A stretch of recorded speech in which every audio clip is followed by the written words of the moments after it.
റാന്നിയിൽ പ്രളയബാധിതരായ വ്യാപാരികളെയും കൈവിട്ട് സർക്കാർ അടിയന്തര സഹായമായി 10,000 രൂപ നൽകുമെന്നായിരുന്നു സർക്കാരിന്റെ വാഗ്ദാനം. എന്നാൽ 2 ആഴ്ച പിന്നിട്ടും വ്യാപാരികൾക്ക് ധനസഹായം ലഭിച്ചില്ല. വിവരങ്ങളുമായി സുജു ടി ബാബു ചേരുകയാണ്. സുജു, ഏതായാലും വ്യാപാരികളെ പ്രളയബാധിതരെ കഷ്ടത്തിലാക്കുകയാണ്. നേരത്തെ തന്നെ ഈ കഴിഞ്ഞ വർഷങ്ങളിൽ പ്രളയകാലത്ത് എങ്ങനെയായിരുന്നു സർക്കാർ പെരുമാറിയതെന്ന് അന്നത്തെ ചില വീട്ടമ്മമാരുടെ വാക്കുകളിലൂടെ ഇപ്പോൾ സോഷ്യൽ മീഡിയയിൽ നമ്മൾ കാണുകയും ചെയ്യുന്നുണ്ട്.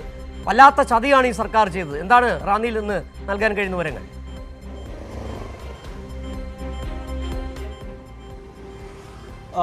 സിജു, ഇന്ന് 17-ാം തീയതിയാണ്. നമുക്കറിയാം ജൂലൈ 31-നാണ് ഈ മിന്നൽ പ്രളയമുണ്ടാകുന്നത്. ഓഗസ്റ്റ് 1-ാം തീയതി രാവിലെയോടെയാണ് കടകളിലൊക്കെ പൂർണ്ണമായി വെള്ളം കയറിയ സ്ഥിതി ഉണ്ടാകുന്നത്. ഇപ്പോൾ 17-ാം തീയതി ആകുമ്പോൾ 16 ദിവസം പിന്നിടുന്നു. അതായത് 2 ആഴ്ച പിന്നിട്ടിട്ടും ഇവർക്ക് നൽകാമെന്ന് പറഞ്ഞാൽ 10,000 രൂപ നൽകാൻ സർക്കാർ തയ്യാറായിട്ടില്ല എന്നതാണ് ഏറ്റവും ദയനീയമായ സാഹചര്യം. ഇപ്പോൾ നമ്മൾ കണ്ട ആദ്യ ആ കടയിലെ വ്യാപാരി, അദ്ദേഹത്തിൻ്റെ കടയിൽ നിന്ന് ഇപ്പോഴും ആ വെള്ളം കയറിയ വസ്ത്രങ്ങൾ അത് നീക്കം ചെയ്യുന്നുള്ളൂ. ലക്ഷങ്ങളുടെ നഷ്ടം ഉണ്ടായിട്ടുണ്ട്. അദ്ദേഹം തെരുവ് കച്ചവടം, അതായത് ഉത്സവ പറമ്പിൽ പോയി കച്ചവടം നടത്തി കിട്ടിയ പണം കൊണ്ട്, ആ സ്വരൂപിച്ച പണം കൊണ്ട് നടത്തിയ കടയാണ്.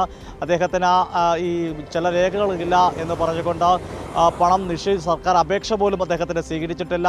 MLA പോയി കണ്ടപ്പോൾ MLA പറയുന്നത് പലിശയ്ക്ക് പണം എടുക്കാൻ, ലോൺ എടുക്കാനാണ്. അപ്പോൾ അദ്ദേഹം തന്നെ പറയുന്നുണ്ട്, അങ്ങനെയുണ്ടെങ്കിൽ എന്തിനാണ് MLAയുടെ ആവശ്യം? വളരെ പ്രധാനപ്പെട്ട ഒരു കാര്യമാണ്. സഹായം അഭ്യർത്ഥിച്ചു വരുന്ന ആളോട് പഴകുളം മധു, റാന്നി MLA പറഞ്ഞു എന്ന് അദ്ദേഹം പറയുന്നത് പോയി ലോൺ എടുക്കാനാണ്. അങ്ങനെയെങ്കിൽ MLAയുടെയോ സർക്കാരിൻ്റെ ആവശ്യമില്ലെന്നാണ് ആ വ്യാപാരി ചോദിക്കുന്നത്. മറ്റൊരു പ്രധാനപ്പെട്ട കാര്യം, ആ വ്യാപാരി സംഘടനയുടെ ഭാരവാഹിയെ ചൂണ്ടിക്കാട്ടിയിട്ടുണ്ട്. 300ഓളം കടകളിലാണ് വെള്ളം കയറിയിരിക്കുന്നത്. ഇതുവരെയും ആർക്കും പൈസ ലഭിച്ചിട്ടില്ലെന്ന്. ഇവിടെ സിജു, പ്രധാനപ്പെട്ട കാര്യം, വ്യാപാരികൾക്ക് മാത്രമല്ല, വീടുകളിൽ വെള്ളം കയറിയവർക്ക് സർക്കാർ ശുചീകരിക്കാൻ 10,000 രൂപ നൽകുമെന്ന് പറഞ്ഞിരുന്നു. വീടുകളിൽ വെള്ളം കയറിയത് വീട്ടിലെത്തി താമസം തുടങ്ങിയിട്ട് 1 ആഴ്ച പിന്നിട്ടിട്ടും അവർക്കും പണം ലഭ്യമായിട്ടില്ല.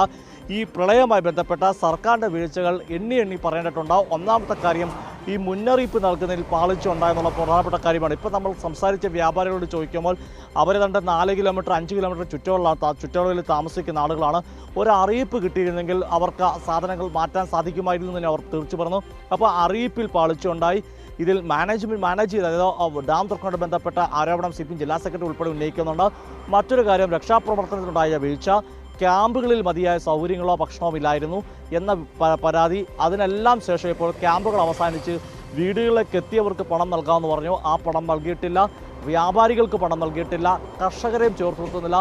അങ്ങനെ അടിമുടി പരാജയമാണ് VD സതീശൻ സർക്കാർ ഈ പ്രളയം.